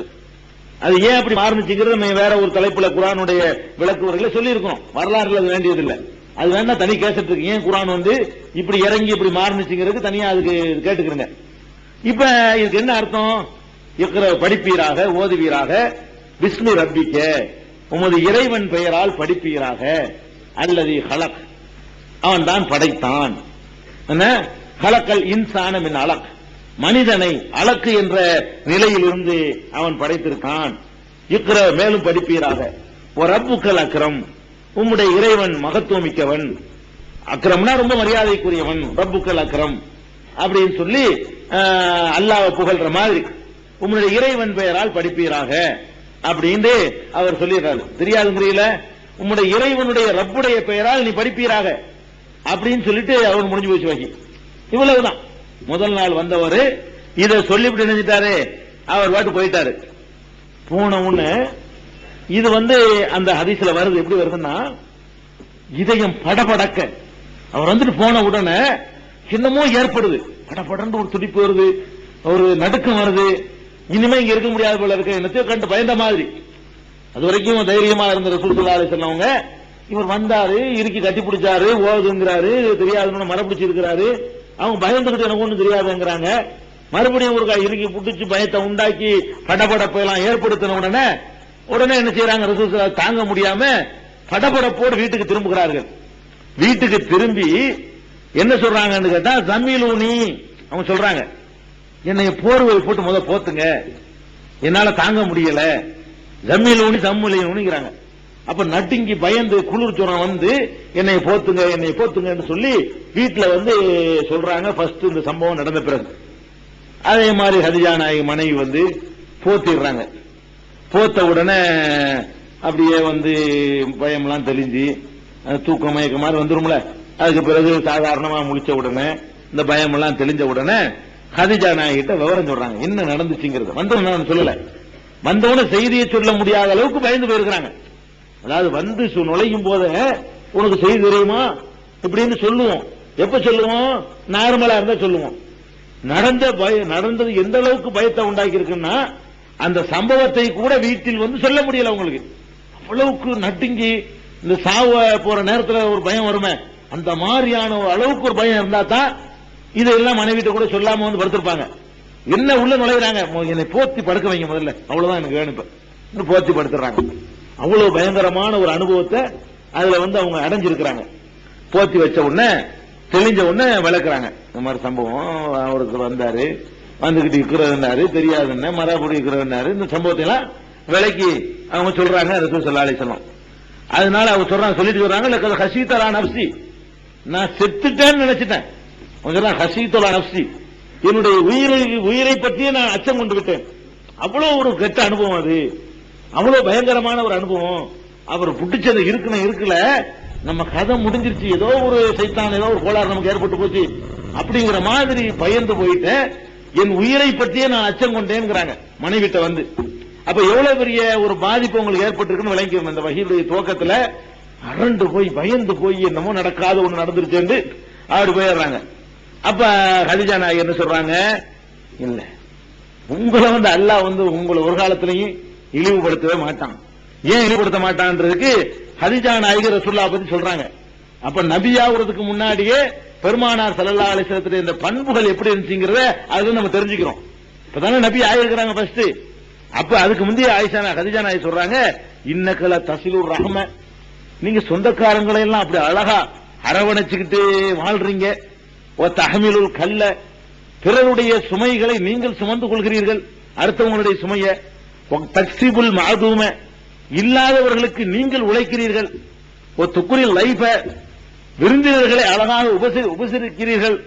ஓ துஈனு அலா நவாயிபில் ஹக்கி, சத்தியமான விஷயங்களுக்காக வேண்டி நீங்கள் துணையாக நிற்கிறீர்கள், நல்ல விஷயங்களுக்காக வேண்டி. இவ்வளவு செய்யக்கூடிய உங்களுக்கும் ஒரு கேடு வராதுங்க. மனைவி கணவருக்கு ஆறுதல் சொல்றாங்க. இந்த ஆறுதலை நம்ம என்ன விளங்கிக்கிறோம், பெருமானார் ஸல்லல்லாஹு அலைஹி வஸல்லம் நபி ஆன பிறகுதான் சில பண்பாடு இல்ல, நபி ஆக்குறதுக்காக வேண்டி அல்லாஹ் ட்ரெயின் அப்படி தயார்படுத்தி கொண்டு வரோம். யார நபியா தேர்ந்தெடுக்கணுமோ அவர்கிட்ட அதுக்கு முன்னாடியே நல்ல பண்பாடுகள் இருக்கணும், பல நல்ல பழக்க வழக்கங்களை அல்லாஹ் காட்டுவான். அதுக்கு தான் ஒவ்வொரு நபிமார்களும் தங்களை பற்றி நபின்னு சொல்லும் பொழுது, லக்கத் லபிஸ்து ஃபீக்கும் உம்ரன், உங்களோடு நான் பல காலம் வாழ்ந்திருக்கிறேனே, அவளா தாக்கிலும் அதை பற்றி சிந்தித்து பார்க்க மாட்டீர்களான்னு நபிமார்கள் சொல்லியிருக்கிறாங்க. ஒவ்வொரு காலகட்டத்திலையும் பல காலம் உங்களோட வாழ்ந்திருக்கிறேன், வாழும்போது நான் திருடினா, விபச்சாரம் பண்ணனா, எவஞ்சத்தையாக கொள்ளையடிச்சனா, இப்படி எல்லாம் ஒரு செய்யாமல் நான் நல்லவனா இருந்திருக்கேன் ஒவ்வொரு நபியும் சொல்லியிருக்கிறாங்க. அதே மாதிரி தான் ரசூல் ஸல்லல்லாஹு அலைஹி வஸல்லமுடைய பழக்க வழக்கமும் அழகான சொந்தக்காரங்களை அரவணைக்கணும், வகி வர முந்தியே அரவணைக்கிறது, சிரமங்களை அடுத்த சிரமங்களை தான் தலையை தூக்கி போட்டுக்கிறது, பிறருக்காக உழைக்கிறதுங்க. இல்லையே சாப்பாடு கொடுத்து இல்லைங்கிறானா அவனுக்கு நீங்க உழைச்சு நீங்க கொடுக்குறீங்க. தக்ஸிபுல் மஅதூம், இல்லாதவனுக்கு நீங்க உழைக்கிறீங்க. அதுவும் மனைவி வாயில இந்த மாதிரி சொல்ல வைக்கிறது இருக்க, சுப்ஹானல்லாஹ், அது யாருக்கும் கிடைக்காது. மற்றவங்க வெளியில சொல்லிடலாம், நம்மளை பத்தி கரெக்டா மனைவிக்கு தானே தெரியும். ஒவ்வொருத்தனை பத்தியும் வெளியில வள்ளல் மாதிரி பேசினா கூட உள்ளுக்குள்ள எப்படிப்பட்ட கஞ்சங்கிறது அவளுக்கு தான் தெரியும். பெரிய வெளியில பெரிய அவளியா மாதிரி இருந்தாலும் உள்ளுக்குள்ள எப்படி ஆளுங்கிறது அவளுக்கு தான் தெரியும். அப்ப மனைவி வாயால என்ன செய்யறாங்க, அழகா புகழ்ந்து சொல்றாங்க, உங்களுக்கு ஒரு கேடுமே வராது. இருந்தாலும் சொல்லிட்டு என்ன செய்யல, அவங்க விடாம அங்க ஒருத்தர் இருந்தார் வரக்கான்னு சொல்லி, வரக்கான்னு ஹதீஜா நாயகி சொந்தக்காரர். இவர் என்னன்னா சிலை வணக்கம் செஞ்சுக்கிட்டு இருக்கிற சமுதாயத்தில் பிறந்தாலும் கிறிஸ்துவ மார்க்கத்தை பற்றி அறிந்து, ஈசா நபியை பற்றி கிறிஸ்துவ மார்க்கத்தை பற்றி அறிந்து கிறிஸ்துவ மார்க்கத்தில் சேர்ந்து கொண்டார் இவர். இந்த குடும்பத்தில் அரபு நாட்டில் பெரும்பாலும் யார் அப்படி இருக்கிறது இல்ல, மக்காவில் மதீனாவுல இருந்தாங்க. மக்கா பொறுத்த வரைக்கும் சிலை வணக்கத்தில் உள்ளவங்க தான். அதுல இந்த வரக்காங்கிறவர் மட்டும் என்ன செய்யறாருன்னு கேட்டா, ஹதிஜா நாயகுடைய சின்னத்தா மகன். இந்த வரக்கா என்பவர் ஹதிஜா நாயகி சிறிய தகப்பனாருடைய மகன் அல்ல பெரிய தகப்பனார் மகன். அம்முங்கிற வார்த்தை வருது. அம்முண்ட அரபியில சிறிய தகப்பனாருக்கும் சொல்லுவாங்க, பெரிய தகப்பனாருக்கும் சொல்லுவாங்க. பெரிய தகப்பனாரோ சிறிய தகப்பனாரோ அவருடைய மகன் தான் வரக்காங்கிறவர். இவர் ஹதிஜா நாயகுடைய குடும்பமா இருந்தாலும் இவர் மதத்தால் கிறிஸ்டினா இருந்தார். இவங்க மதத்துல இல்ல. ஹதிஜா நாயகி மற்ற அரபியர்கள் என்ன மதத்தில் இருந்தாங்களோ அந்த மதத்துல இல்லாம கிறிஸ்தவ மார்க்கத்தை தழுவி இருந்தார். தழுவி இருந்தாலும் 10ஓட 11 தழுவினவர் இல்ல. எந்த அளவுக்கு இவர் எப்படி தழுவினார்னு கேட்டா, அந்த அபுராணி பாஷை இருக்குல்ல, அபுராணி பாஷையில தான் அந்த வேதங்கள் அருளப்பட்டுச்சு. ஈசா அலைஹிஸ்ஸலாத்துக்கு இஞ்சி அந்த அபுராணி மொழியிலேயே வேதத்தை அறிந்தவரா இருந்தார். அதுலயே நல்லா கரைச்சு குடிச்சு, மூலத்திலேயே கரைத்து குடித்து அந்த வேதத்தை பற்றி நல்ல ஞானம் உள்ளவராகவும் இருந்தார். அப்ப இறைவன் ஒரு தூதர் வந்தாரு ஓதுண்டாருன்னு சொன்னோம். ஹதிஜா நாயகி அதை யூகிச்சிடுறாங்க. இது என்ன, இது கடவுள் தேர்ந்து ஒரு செய்தி வர்ற மாதிரில தெரியுது. இவங்களுக்கு செய்தானும் வரமாட்டாங்களே, இவங்க நல்ல மனிதர் அவ்வளவு இருக்கா, நம்ம கணவர் இவ்வளவு நாள் வாழ்ந்திருக்கிறோமே, அப்ப இது ஏதோ வேற ஒரு கடவுள் செய்தியா தான் இது இருக்கக்கூடும் அப்படின்னு அவங்க இது பண்ணி இதை பற்றி சொல்வதாக இருந்தால் அந்த யூதர்களை கிறிஸ்தவர்கள்ட்ட போய் கேட்டாதான் நமக்கு விளக்கம் கிடைக்கும் அப்படின்னு நினைச்சிட்டு இவற்றை கூட்டு போறாங்க. வரக்காட்டு என்ன செய்யறாங்க, கூட்டிட்டு போறாங்க. வரக்கா என்ன செய்யறாரு, இந்த சம்பவத்தை எல்லாம் அவரு பெரிய வயசான ஒரு ஆளா இருக்காரு, முதியவர். அந்த நேரத்தில் முதிய பெரிய மனிதரா இருக்காரு. அவர்கிட்ட போய் ஹதிஜா நாயகி சொன்ன உடனே அவர் என்ன சொல்றாரு, ரசூல் ஸல்லல்லாஹு அலைஹி வஸல்லம் சொல்றாங்க, இது உங்ககிட்ட ஒருத்தர் வந்தாருக்கிறீல்ல, அது பேய் பிசாசு அதெல்லாம் ஒண்ணும் கிடையாதுப்பா. உங்ககிட்ட வந்தது யார் தெரியுமா, மூசாவிடத்தில் ஒருத்தர் வந்தாரு இறை செய்து கொண்டுகிட்டு, அவர் தான் வந்திருக்கிறார். அது அந்த பாஷையில நாமூசுன்னு சொல்லுவாங்க. நம்ம ஜிப்ரீல் சொல்றோம் இல்லையா, இந்த ஜிப்ரீலுக்கு அவங்க பாஷையில என்ன சொல்லுவாங்க, நாமூசுன்னு சொல்லுவாங்க. அந்த மூசா அலைஹிஸ்ஸலாம் சுரியானி பாஷையில அந்த பாஷையில யூஸ் பண்ணி அவர் சொல்றாரு, இந்த நாமூசுன்னு ஒருத்தர் வந்தாரு மூசாட்ட, அவர் தான் வந்திருக்கிறார். உங்ககிட்ட வந்தது அவர் தான். இந்த நாமூஸ் தான் இறை செய்தியை கொண்டு வருவார் மூசாவுக்கு. அதே ஆள் தான் உன்னிடத்துல வந்திருக்கிறாரு. நீ சொல்லக்கூடிய இந்த அறிகுறியை வச்சு பார்க்கும் பொழுது இது அப்படித்தான் தெரியுதுன்னு சொல்லி அவர் அத சர்டிபிகேட் பண்றாரு. பண்ணிட்டு என்ன செய்யறாரு, அதாவது நீ இறை தூதர் தான், நீ உன்னை அந்த ஊர்ல உள்ள மக்கள் எல்லாம் வெளியேற்றுவாங்க, உன்னுடைய ஊர்ல உள்ளவங்க எல்லாம் உன்னைய ஊரை விட்டு விரட்டுவாங்க. அந்த நேரத்தில் நான் உயிரோடு இருக்கக்கூடாதா, இருந்தால் உனக்கு பக்கபலமா இருப்பேனே, உனக்கு உறுதுணையா நிற்பேனே, அந்த நேரத்தில் நான் உயிரோடு இருக்கக்கூடாதாங்கிறார். ஏன்னா இவர் நாளைக்கு கழிச்சோ சாவுற கண்டிஷன்ல இருக்காரு. இவர் தள்ளாத வயசு கிழவனா இருக்காரு. வெளியேற்றுறது கொஞ்சம் நாள் ஆகும் அவருக்கு தெரியும். இந்த ஆளு சொன்ன விஷயத்தை வெளியே சொன்னா பயங்கரமான ஏற்படும். அப்ப கூட ரசூலுல்லாஹ் கேட்கிறாங்க, அவ முஹ்ரிஜிய என்னையே வெளியேற்றுவாங்களா, என்னுடைய சமுதாயம் என்னைய ஊரை விட்டு விரட்டுவாங்களா, இந்த ஆச்சரியமா கேட்கறாங்க ரசூல் ஸல்லல்லாஹு அலைஹி வஸல்லம். ஏன் அப்படி கேட்கறாங்க, அந்த அளவுக்கு பிரியமா இருக்காங்க மக்கள் இவங்க மேல. வெளியேற்றுற மாதிரி ஒரு கெட்ட செயலோ ஒரு அதிருப்தியை அவங்க சம்பாதிக்கல. அதனால அவங்க என்ன கேட்கறாங்க ஆச்சரியப்பட்டு, அவ முஹ்ரிஜிய என்னையே என் ஊர் மக்கள் வெளியேற்ற போறாங்களா கேட்கறாங்க. உன்னைய மட்டும் இல்லப்பா, நீ கொண்டு வந்திருக்கிற செய்தியை யாரு கொண்டு வந்திருந்தாலும் அவர் வெளியேற்றப்படுவார். இவர் பெரிய ஜோசியத்தில் கண்டுபிடிக்கல, இதை அது விளங்கிக்கணும். வெளியேற்றுவாங்கள் என்பதை ஜோசியத்தை வச்சு கண்டுபிடிக்கல. கல்லை மண்ணை வணங்குறவன்ட்ட போயிட்டு இதை வணங்காதன்னு சொன்னா வெளியேற்றம் செய்வாங்க. நீ கொண்டு வந்த செய்தியை யாரு கொண்டு வந்தாலும் அவருக்கு கிடைச்சிருக்கிற பரிசு வெளியேற்றுவதுதான். வேற ஒன்னும் மறைவான செய்தி அவருக்கு எப்படி தெரியும் நீங்க நினைச்சிக்க கூடாது. அவர் ஜோசியத்தில் கரகண்டிருப்பாரு நினைச்சிக்க கூடாது. அவர் கேட்கும்போது அவரை ரிப்ளை கொடுத்துறாரு, உன்னையும் வெளியேற்றுறதா, இது யாரு கொண்டு வந்தாலும் வெளியேற்றுவாங்க. நீ கொண்டு வந்த இந்த மெசேஜ் இருக்குத, ஒரே இறைவனை வணங்குவீராக, அவன் பெயரால் ஓதுவீராக, அவன் தான் படைத்தான் அப்படின்ற அந்த ஏகத்துவ மெசேஜ் இருக்கு பாரு, அதை யாரு கொண்டு வந்தாலும் பல தெய்வ வணக்காரர்களால் வெளியேற்றப்படுவாங்க. இதுல ஒன்னும் ஆச்சரியம் கிடையாதுன்னு சொல்லி அந்த வரக்கா சொல்றாரு. அவர் சொன்னபடியே அவர் போயிட்டாரு, மூத்தாயிட்டாரு, இருக்கல. உன்னை வெளியேற்றும் நேரத்தில் நான் இருக்கக்கூடாதான்னு கேட்டார்ல, அவ்வளவு காலத்துக்கு அவர் இருக்கல. சிறிது நாட்கள்ல அவர் நினைச்சிட்டார், இந்த மெசேஜ் சொன்ன உடனே அவர் இறந்து போயிட்டாரு என்று சொல்லி இந்த சம்பவத்தை பத்தி இருக்குது. இதுக்கு பிறகு எந்த ஒரு வகையும் இல்லாமல் அப்படியே தொடர்பு மறுபடியும் நின்று போச்சு. அவ்வளவுதான். ஃபத்தரல் வஹ்யு வந்துகிட்டே இருக்கல. எந்த அளவுக்குன்னா இக்கல பிஸ்மில்லாஹி கலக்குன்னு இருக்கலங்க, இவ்வளவுதான். இதுக்கு பிறகு அல்லாஹ் வந்து நல்ல டைம் கொடுக்கறான். கனவுலையே அவங்கள ட்ரைனிங் பண்ண மாதிரி இந்த சம்பவத்தினுடைய பாதிப்பு எவ்வளவு நாளைக்கு இருக்குமோ அவ்வளவு நாளைக்கு ஒண்ணுமில்லாம ஆக்கி போறான் அல்லாஹ். என்ன மட்டும் உங்களுக்கு இருக்குது, பிரச்சாரம் பண்ண வேண்டிய கடமை எல்லாம் அல்லாஹ் கொடுக்கல. இப்ப நீ ஓதுங்கிறதா இப்ப உள்ள கட்டளை. இந்த டயத்துல ரசூலுல்லாஹ்க்கு வந்த கட்டளை என்ன? நீ ஓது, நீ படி, இக்ரா, நீ படி. இந்த உலகத்தை எல்லாம் படைச்ச இறைவனுடைய பெயரால் நீ ஓது. அவன் தான் இந்த உலகத்தை படைச்சான், அவன் தான் சங்கைக்குரியவன் அப்படின்னு அல்லாஹ் ஒருவனுடைய வல்லமையை சொல்லக்கூடிய வசனங்களை சொல்லி கொடுத்துட்டு இத வந்து நீ ஓதிக்கிட்டே இருன்னு சொல்லிட்டு போயிட்டார். அவ்வளவுதான். அதுக்கு பிறகு வந்து வகியே வரல, நல்ல ஒரு இடைவெளி விட்டுருச்சு. ரொம்ப நாளா என்ன செய்யல, எந்த ஒரு செய்தியும் வரல, இவங்களுக்கு எந்த ஒரு கட்டளையும் வரல. ரசூல் ஸல்லல்லாஹு நபினா பிரச்சாரம் பண்ணணும்ல, பிரச்சாரம் பண்ணக்கூடிய கட்டளை இப்ப வரவே இல்லை. தன்னளவுக்கு சரி பண்ணிக்கிறது மட்டும்தான் வந்திருக்குது. இதே சஹீஹுல் புகாரியில வந்திருக்கக்கூடிய செய்தியுடைய சுருக்கம் இது. இந்த சுருக்கத்தை அப்படி செய்தியா மட்டும் தெரிஞ்சுட்டு போயிடக்கூடாது. இதுல உள்ள கொஞ்சம் பாடங்களை நம்ம தெரிஞ்சுக்கணும். வெறுமனே செய்தியை தெரிஞ்சுட்டு போக கூடாதுல. இதுல உள்ள சில பாடங்களை நம்ம என்ன செய்யணும், தெரிஞ்சுக்கணும். நம்ம சகோதர சமுதாயத்தில் நிறைய பேர் இருக்கிறாங்க. அவங்க என்ன விளங்கி இருக்கிறாங்கன்னா, ரசூல் ஸல்லல்லாஹு அலைஹி வஸல்லம் வந்து பிறக்கும் போதே நபியா பிறந்துட்டாங்க, அவங்களுக்கு நபியா போறது அவங்களுக்கு முன்னாடியே தெரியும்லாம் சொல்லிட்டு இருக்காங்க. இதை வச்சு பாத்தீங்கன்னா அவர்கள் அல்லாஹ்வுடைய தூதராக ஆக போறார்கள் என்ற செய்தி அவர்களுக்கு தெரிஞ்சிருக்கல. தெரிஞ்சு இருந்தா எப்போ வருவார் காத்துக்கிட்டு இருந்திருப்பாங்க. அவர் கட்டி பிடிச்சவன பயந்து நடுங்கிருக்க மாட்டாங்க. செத்து போயிருவனும் என்ற அளவு பயந்துருக்கிறாங்க. அப்ப இப்படி நாம் ஒரு இறை தூதர் ஆகும், இறைவன் நம்மளை தூதரா தேர்ந்தெடுப்பான் என்பதெல்லாம் அவன் தேர்ந்தெடுக்கிறதுக்கு முன்னாடி அவங்களுக்கு தெரியாது. ரசூல் ஸல்லல்லாஹு அலைஹி வஸல்லம் உங்களுக்கு என்னைக்கு அல்லாஹ் தேர்ந்து எடுத்த பிறகும் தெரியலையே. நீ ஓதுன்னு சொன்ன பிறகும் கூட ரசூல் ஸல்லல்லாஹு அலைஹி வஸல்லம் நபி ஆயிட்டன்னு தெரியல. அந்த இக்ரான்னு வசனம் வந்துருச்சு இல்லங்க, வந்தவன நபி ஆயிட்டன்னு தெரிஞ்சுக்க வேண்டியான.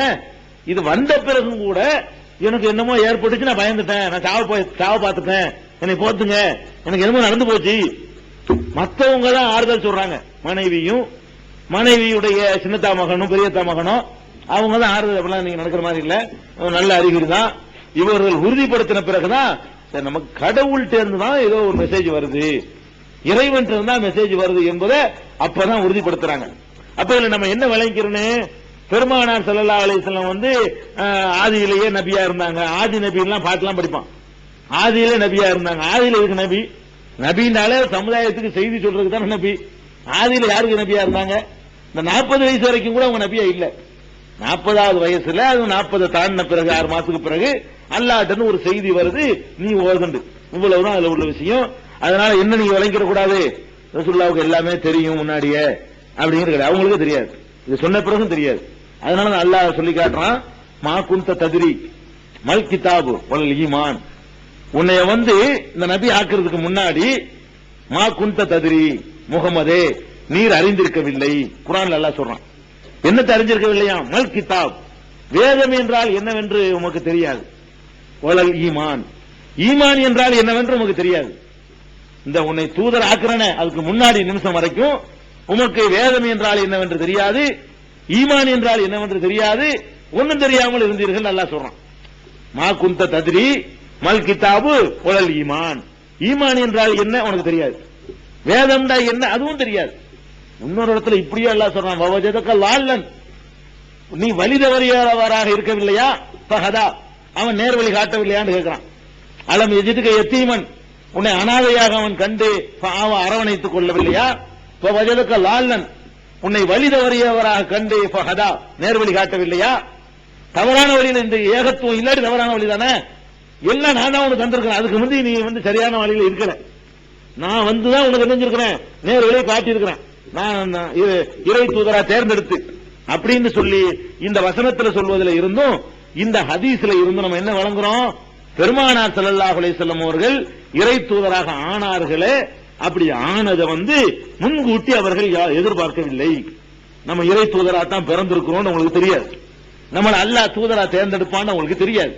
அப்படி ஒரு எதிர்பார்ப்பு அவங்களுக்கு இல்ல, யாருக்கும் இல்ல.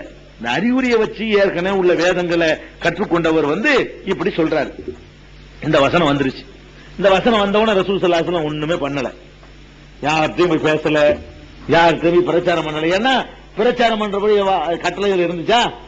நீ ஓதுன்னு கட்டல, நீ ஓதுங்கிறது தான் கட்டளை. அதனால பிரச்சாரம் பண்ணல, ஒன்னும் செய்யல. அவங்க வாட்டுக்கு எப்படி யோசிச்சுட்டு இருக்காங்க, சரி அல்லாஹ்வுடைய பெயரால் ஓத சொல்றாங்க, அல்லாஹ்னு ஒருத்தர் இருக்கலாம், கடவுள்னு ஒருத்தர் இருக்காங்க, தனக்குள்ள அப்படி சிந்திச்சுக்கிட்டு தனக்குள்ள அப்படி ஆய்வு பண்ணிக்கிட்டே ஓடிக்கிட்டு இருக்கு. நேரம் நாள் ஓடிக்கிட்டே இருக்குது. இதுக்கு இடையில இன்னொரு விஷயத்தை நீங்க தெரிஞ்சுக்கணும். ஹதீஸ்களை படிக்கும் பொழுது ஜாபிர் ரலியல்லாஹு அன்ஹு அவர்கள் அறிவிக்கிற ஒரு ஹதீஸ்ல முதலாக இறங்கிய வசனம் யா அய்யுஹல் முத்தசிர், யா அய்யுஹல் முத்தசிர் என்ற வசனம் தான் முதல்ல இறங்குனுச்சு அப்படின்னு சொல்லி ஜாபிர் பின் அப்துல்லா என்ற ஒரு சஹாபி சொல்றாங்க. அப்ப இப்ப நம்ம சொன்னபடி எது இறங்குச்சு? இக்ரா. ஃபர்ஸ்ட் இறங்குன இக்ரான்னு படிச்சிட்டோம். இதே மாதிரி ஒரு சஹாபி தான் சொல்றாரு, ரசூல் ஸல்லல்லாஹு அலைஹி வஸல்லம் ஃபர்ஸ்ட் இறங்குன வசனம் என்னன்னு கேட்டா யா அய்யுஹல் முத்தசிர் அதான் இறங்கியது. இது புகாரி முஸ்லிம் பல நூல்கள்ல இதுவும் இடம்பெற்றிருக்கு. அப்ப பெரிய சில ஆளுக்கு என்ன செய்வாங்க, என்னங்க ஹதீஸ்ல பெரிய குழப்பமா இருக்குது, ஃபர்ஸ்ட் இது இறங்குன குர்ஆன் எப்ப இறங்குனுச்சுன்னு சண்டையா? இறங்கின வசனம் இக்ரான்னு சொல்லி ஒருத்தர் சொல்றாரு, இன்னொருத்தர் வந்துகிட்டு யா அய்யுஹல் முத்தசிர்ங்கிறாரு.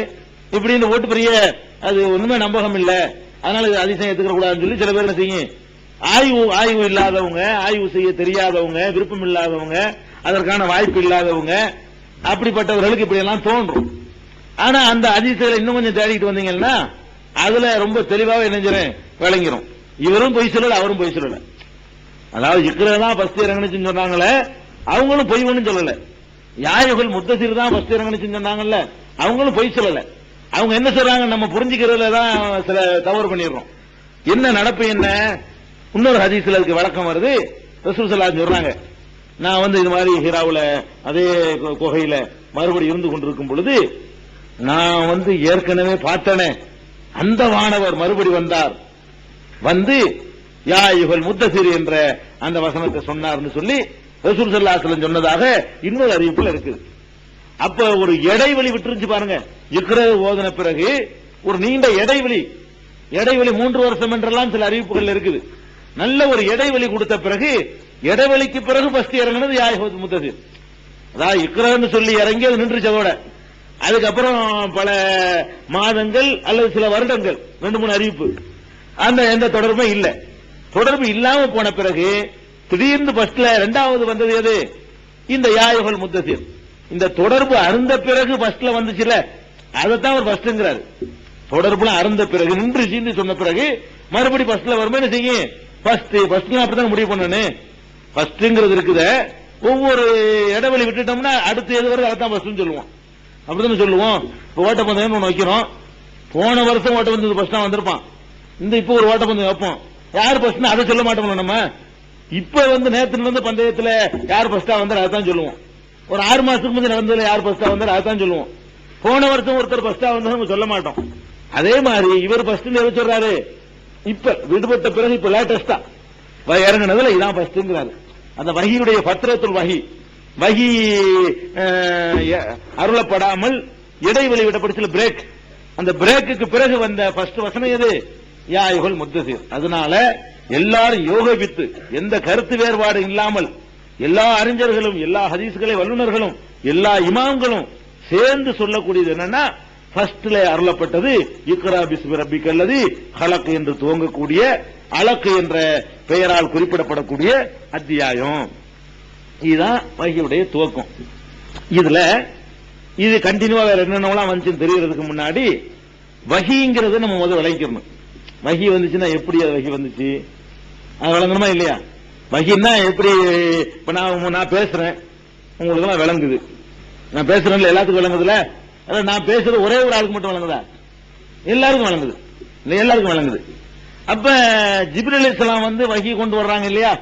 அந்த வஹியை சொல்லும் பொழுது அவ்வளவு பெரிய சபையில சொன்னாலும் ரசூலுல்லாஹ்க்கு மட்டும் தான் விளங்குது. அப்ப எல்லாருக்கும் விளங்கல. அப்ப இந்த வஹிங்கிறது என்ன? அத கொஞ்சம் நம்ம என்ன செய்யணும், ஹதீஸ்கள் துணையோட விளங்கிக்கிறணும். வஹின்னு சொன்னா நம்ம பேசுற மாதிரி நம்முடைய பாஷையிலேயே ஜிப்ரீல் பேசி அப்படியே வஹியை கொண்டு வந்தாருன்னு யாரும் விளங்கிக்கவே கூடாது. ஜிப்ரீல் அலைஹிஸ்ஸலாம் ஒரு சபைகள்ல எல்லாம் வஹி கொண்டு வந்திருக்காங்க. வஹி வரும்போது ரசூல் ஸல்லல்லாஹு அலைஹி வஸல்லம் ஒரு மாற்றம் ஏற்படும். மாற்றம் முடிந்த பிறகு இதுதான் எனக்கு வந்தது என்று ரசூலுல்லாஹ் சொல்லும் போது நமக்கு வழங்குமே தவிர ரசூல் ஸல்லல்லாஹு அலைஹி வஸல்லம் வர செய்தி நம்ம காதுல கேட்க இயலாது. ரசூல் ஸல்லல்லாஹு அலைஹி வஸல்லம் வர செய்தி இருக்குது, அது ஜிப்ரீல் வந்து வாசிக்கும் பொழுது எல்லாருக்கும் கேட்கிற மாதிரி எல்லாம் ஒரு நாள் இருந்தது இல்ல. ஏன்னா வகி தனியா இருக்கும்போது வந்திருக்குது, மனைவியோட இருக்கும்போது வந்திருக்குது, சபையில் இருக்கும்போது வந்திருக்குது, பிரயாணத்தில் வகி வந்திருக்குது. இப்படி பல சந்தர்ப்பங்கள்ல பெருமானார் ஸல்லல்லாஹு அலைஹி வஸல்லம் அவங்களுக்கு வகி வந்திருக்குது. இந்த வகி எல்லாம் அவர்களுக்குத்தான் கேட்டதை தவிர எந்த ஒரு வகியையும் சபையிலிருந்து வேற யாரும் கேட்டதில்லை. அப்படின்னா எப்படி இந்த வகி வரும்? இது ஒரு சந்தேகம் வருதுல்ல. அப்ப எப்படி வரும்னு கேட்டா அதுக்கு வந்து ரசூல் ஸல்லல்லாஹு அலைஹி வஸல்லம் அவங்களே சொல்றாங்க. அவங்கள்ட்ட வந்து ஒரு சஹாபி வந்து கேட்கிறாரு, ஹாரிஸ் இப்னு ஹிஷாம்ங்கிறவர் என்ன கேட்கிறாருன்னா, யா ரசூலல்லாஹ் கைஃப யஅதீகல் வஹ்யு, இந்த இறை செய்திங்கிறீங்களே உங்களுக்கு எப்படி அது வருது? இந்த இறை செய்தி வருதுங்கிறீங்கல்ல, அல்லாஹ்ட்ட இருந்து எனக்கு ஒரு செய்தி வருதுங்கிறீங்க, அது எப்படி வருது என்று கேட்கிறாங்க.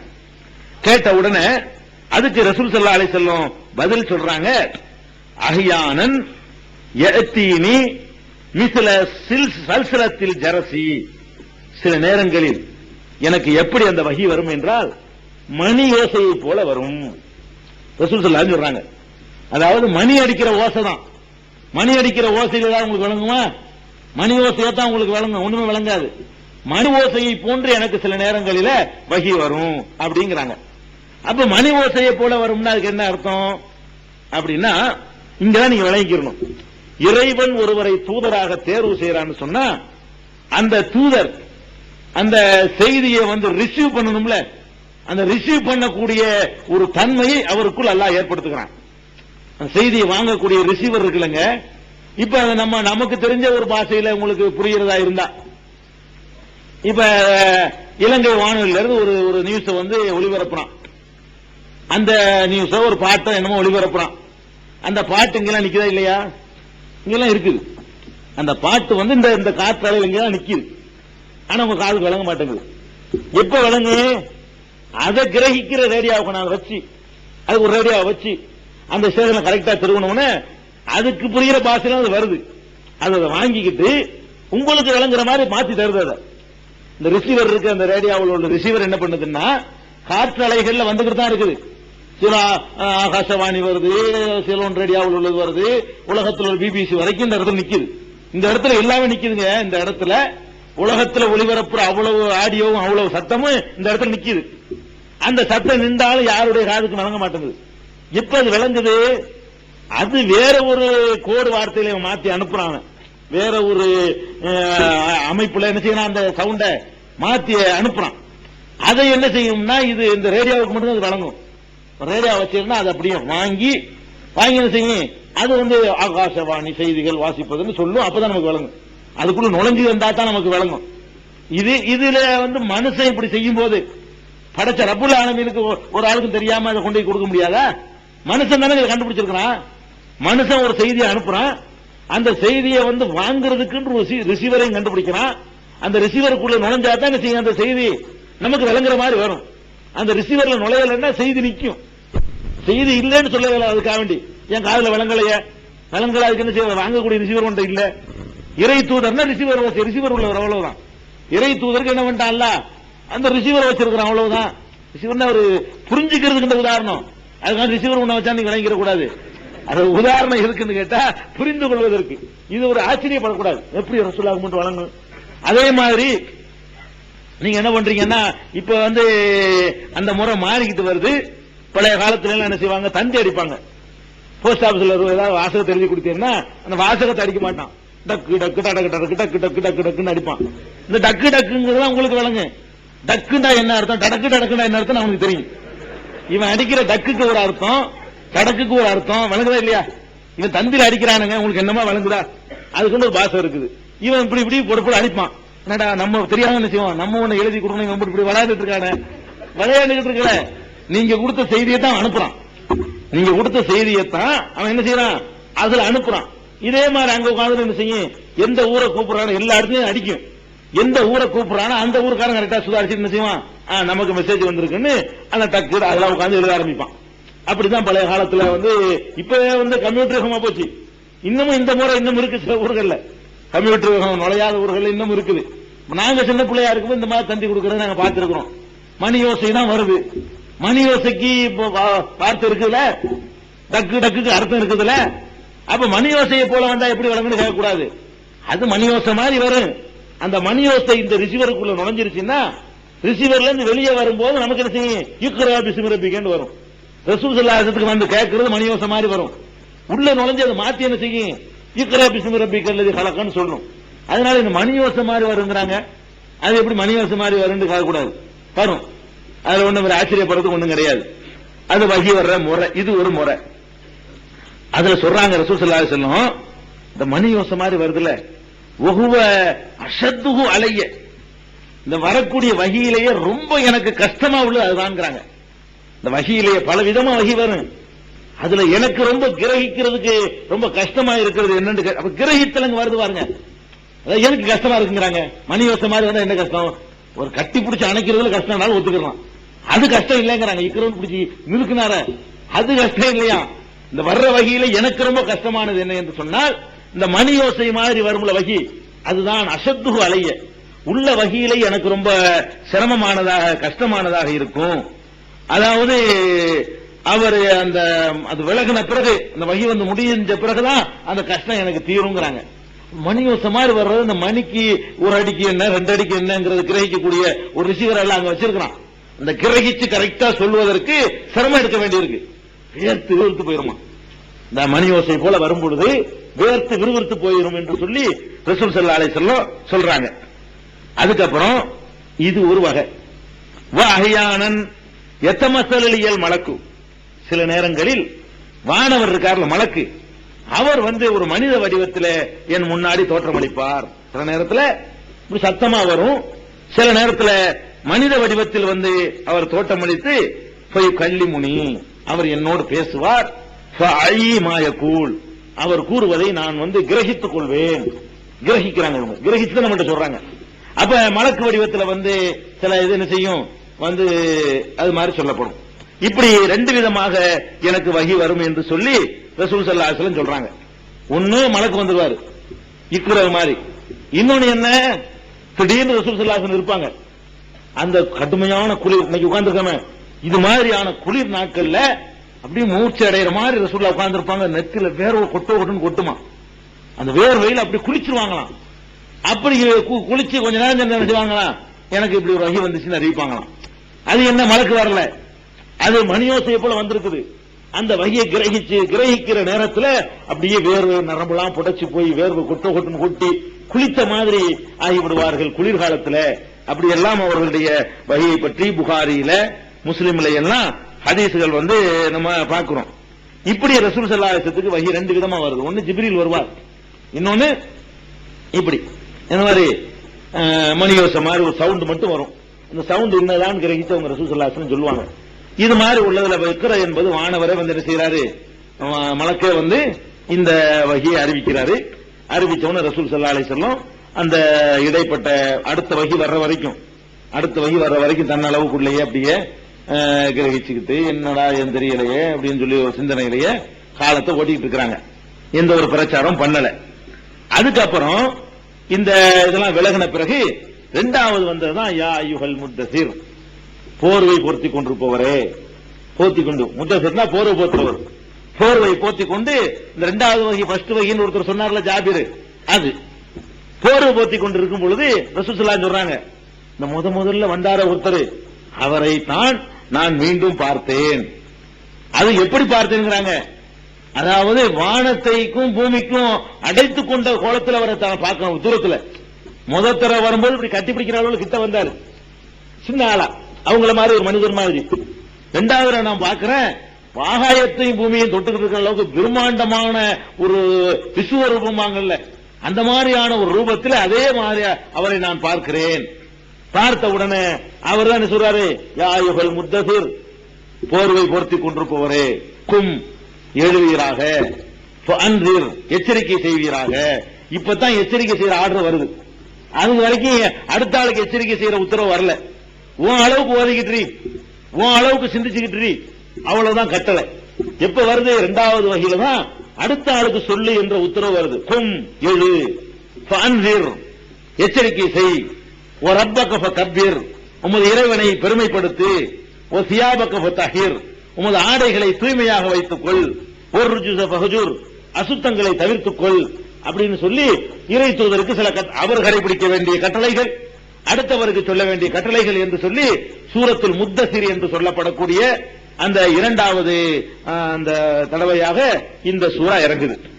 இந்த சூரா இறங்கின உடனே பெருமானார் ஸல்லல்லாஹு அலைஹி வஸல்லம் அவர்கள் எச்சரிக்கை செய்ய கடமைப்பட்டிருக்கிறாங்க. யாருக்கு எச்சரிக்கை செய்யறது? எச்சரிக்கை செய்யணும்னா யாருக்கு, என்னத்தை எச்சரிக்கை செய்யறது ஒன்னும் தெளிவில்லை. எச்சரிக்கை செய்ய, அப்ப எச்சரிக்கை செய்ய என்று வந்தவுடனே அதுக்கு என்ன தெளிவு, என்ன விளக்கம் என்று எதிர்பார்த்து கொண்டிருக்கும் பொழுது யாருக்கு எச்சரிக்கைன்னு அடுத்த உடனே வந்துருது. வாந்தீர் அஷீரத்தக்கல் அக்ரபீன், முகமதே முதல்ல உன்னுடைய சொந்தக்காரங்க இருக்காங்கல்ல, அதுலயும் நெருங்கின சொந்தக்காரங்க, அவர்களுக்கு நீ எச்சரிக்கை பண்ணு. நீ பாட்டு ஊருவா போயிட்டு நான் கடவுள் தூதராயிட்டேன்னு சொல்லாத. முதல் நீ சொல்ல வேண்டியது யாருக்கு? அடுத்த மக்களுக்கு எல்லாம் பேசக்கூடாது. உன் குடும்பத்தை கூப்பிட்டு சொல்லு. உன்னுடைய சின்னத்தா, உன்னுடைய பெரியத்தா, உன் மக, உன் மனைவி, உனக்கு சொந்தக்கார நெருங்கிய சொந்தக்காரங்க, உன் குளத்துல உள்ளவங்க எல்லாரையும் கூப்பிட்டு வச்சு நீ எச்சரிக்கை பண்ணுவீராக அப்படின்னு சொல்லி அல்லாஹ்வுடைய கட்டளை வருது. ஃபர்ஸ்ட் கட்டளை தான் இறை தூதராக. அப்போ அவங்க யாருக்கு தான் இறை தூதர்? குடும்பத்துக்கு தான் இறை தூதர். வேற யாருக்கு அவங்க சொல்லுமாறு கட்டளையிடப்படல. அவங்களுடைய நுபுவத்துடைய வட்டம் வந்து சின்ன வட்டம் தான். அப்ப அதான் அவங்க யாருக்கு சொல்லணும்? இப்ப குடும்பத்தாருக்கு மட்டும் சொல்லணும். உடனே இந்த கட்டளை வந்த உடனே பெருமானார் ஸல்லல்லாஹு அலைஹி வஸல்லம் குடும்பத்தாரை எல்லாம் கூப்பிடுறாங்க. குடும்பத்தாருன்னு யாரை கூப்பிடுறாங்க? அபு லஹப், அபு ஜஹல், அப்பாஸ், ஃபாத்திமா, அவங்களுடைய மற்ற மகள்கள், இந்த மாதிரி நெருங்கிய சொந்தக்காரங்களை எல்லாம் கூப்பிட்டு வச்சுக்கிட்டு சொல்றாங்க, மக்களே, என்னுடைய குடும்பத்தாரே, இந்த மலைக்கு பின்னால் இருந்து எப்படி சொல்றாங்கன்னு பாருங்க. முதல் பிரச்சாரமே அவ்வளவு பக்குவமாக, அவ்வளவு நாகரிகமாக, அவ்வளவு மென்மையாக, அவ்வளவு தத்துவமாக ஃபர்ஸ்ட் பிரச்சாரம் ஆரம்பம் எப்படி ஆரம்பிக்குதுன்னா, இப்ப பிரச்சாரம் முதல் பயான் இப்பதான் ஆரம்பிக்கிறாங்க. அது வரைக்கும் சாதாரண முகமதாயி இருந்து அல்லாஹ்வுடைய தூதராகி முதல் பயானை இப்படித்தான் ஆரம்பிக்குது. சொந்தக்காரங்களாம் கூட்டி வச்சுக்கிட்டு என்ன சொல்றாங்க? இதோ இந்த மலை இருக்கிறது, இந்த மலைக்கு பின்னால் ஒரு பெரிய படை, எதிரிகளுடைய படை ஒன்று நம்ம ஊருக்குள்ள நுழைஞ்சி நம்மளை எல்லாம் தாக்குவதற்கு வந்து கொண்டு இருக்கிறது என்று நான் உங்களுக்கு சொன்னால் அதை நம்புவீர்களா கேட்கிறாங்க. கண்டிப்பா நம்புவோமே எல்லாரும் சொன்னாங்க. சொந்தக்காரங்க பூரா, சொந்தக்காரங்களே சர்டிபிகேட் கொடுக்குறாங்க, கண்டிப்பா நம்புவோம். ஏன்? உங்கள்கிட்ட இதுக்கு முன்னாடி நாங்க பொய்ய கண்டதே இல்லை. நீங்க வருதுன்னு சொன்னா நாங்க போய் மலையில ஏறி பார்த்து நாங்க அப்படிலாம் விசப்பரிச்சை பண்ண மாட்டோம். நீங்க சொன்னா கரெக்டா சொல்லுவீங்க. இந்த பதில் எப்படி வருதுன்னு பாருங்க. நான் வந்து மலைக்கு பின்னாடி ஒரு கூட்டம் வந்துகிட்டு இருக்குன்னு நான் சொன்னேன்னா இந்த மலையில ஏறி போய் நாங்களும் உறுதி செஞ்சு நம்புவோம்னு சொல்லுவீங்களா? சும்மாவே நம்புவீங்களாங்கிறாங்க. சும்மா நம்புவோம். அவ்வளவுக்கு நீங்க உண்மையாளர், அவ்வளவு பெர்ஃபெக்டா உங்களுடைய வாழ்க்கை இருந்திருக்கு. இது வரைக்கும் விளையாட்டுக்கு கூட என்கிட்ட நீங்க போய் சொன்னது இல்ல, சொன்னா உண்மையை தான் சொல்லுவீங்க அப்படின்னு. அப்படியானால் அதை விட ஒரு பேரபாயம் உங்களுக்கு வரவிருக்கிறது என்று நான் எச்சரிக்கை செய்கிறேன். ஒரு அழகா சொல்றாங்க, இந்த எதிரிப்படையை விட ஒரு பேரபாயம் உங்களுக்கு காத்திருக்கிறது. அந்த அபாயம் உங்களுடைய நிரந்தரமான வாழ்க்கை அளித்துவிடும். அது என்ன அபாயம்? ஒரே இறைவனை நீங்கள் ஏற்றுக்கொள்ளவில்லை என்று சொன்னால், ஒரு கடவுளை நீங்கள் நம்பவில்லை என்று சொன்னால், உங்களுக்கு இறைவன் புறத்திலிருந்து கடுமையான தண்டனை உங்களுக்கு வரும் என்று நான் உங்களை எச்சரிக்கிறேன், நான் சொல்லுகிறேன், நம்புவீர்களா என்று கேட்கிறாங்க. கேட்ட உடனே முதல் எதிர்ப்பு எங்க வருதுன்னு பாருங்க. அவங்களுடைய பெரிய தகப்பனார் அபு லஹப் மண்ணை எடுக்கிறான், கையில மண்ணை வீசி எறிகிறான் ரசூலுல்லாஹ் மேல. தப்பன் லக்க, உனக்கு கேடு உண்டாகட்டும், அலிஹாதா ஜமாத்தனா, இதற்காகத்தான் எங்களை எல்லாம் வர சொன்னாயா?